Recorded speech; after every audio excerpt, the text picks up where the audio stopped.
नमस्कार दोस्तों, ये कहावत तो सभी ने सुनी है, चोर की दाढ़ी में तिनका। तो चलिए सुनते हैं आज एक मज़ेदार कहानी, जब अपनी ही मूर्खता के कारण एक चोर का पर्दाफाश हुआ।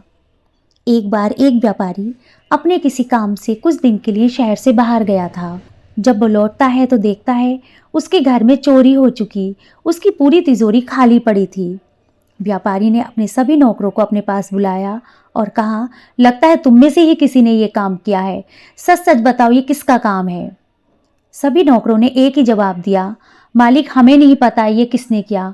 हमने नहीं किया, हम तो सो रहे थे। व्यापारी आग बबूला हो जाता है। वो कहता है, ठीक है, तुम ऐसे नहीं बताओगे, अब इसका फैसला बादशाह अकबर ही करेंगे। व्यापारी बादशाह अकबर के दरबार में पहुंचता है और अपनी समस्या उन्हें बताता है। वो बादशाह अकबर के सामने गिड़गिड़ाता है, हुजूर मैं बर्बाद हो गया, मेरी पूरी तिजोरी खाली हो गई, मेरी मेहनत की सारी कमाई लुट गई, मेरी मदद करें। बादशाह व्यापारी का मामला बीरबल को सौंप देते हैं। बीरबल व्यापारी के घर जाते हैं, वहाँ सभी नौकरों को बुलाते हैं और पूछते हैं चोरी की रात वो सभी कहाँ थे। सभी ने एक ही जवाब दिया, वो व्यापारी के घर में ही रहते हैं और उस रात भी वहीं सो रहे थे।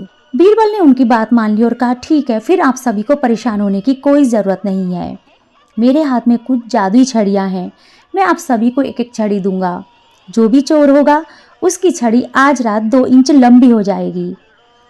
अब आप सब जाकर आराम करें, कल हम सब दरबार में मिलेंगे।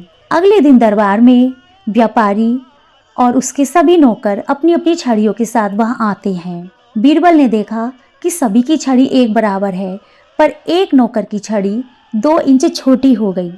बीरबल तुरंत समझ गए कि चोर यही है। वो सिपाहियों को चोर को पकड़ने का आदेश देते हैं। अकबर, सभी दरबारी और व्यापारी समझ ही नहीं पाते कि ऐसे कैसे हुआ। वे सब असमंजस में थे। बीरबल ने समझाया, अरे ये कोई जादुई छड़ी नहीं थी। चोर को इस बात का डर था कि अगले दिन उसकी छड़ी 2 इंच बड़ी हो जाएगी। इस डर से उसने अपनी छड़ी को 2 इंच काट दिया और वह पकड़ा गया। बीरबल की चतुराई से सभी लोग बहुत प्रभावित हुए और उसका धन्यवाद किया। दोस्तों, गलत काम चाहे जितनी भी चतुराई से किया जाए, वो सभी की नज़रों में आ ही जाता है। बीरबल की चतुराई से मूर्ख चोर का पर्दाफाश हो गया। कहानी सुनने के लिए धन्यवाद। ऐसी ही और मज़ेदार कहानी सुनने के लिए हमारे चैनल को सब्सक्राइब करें।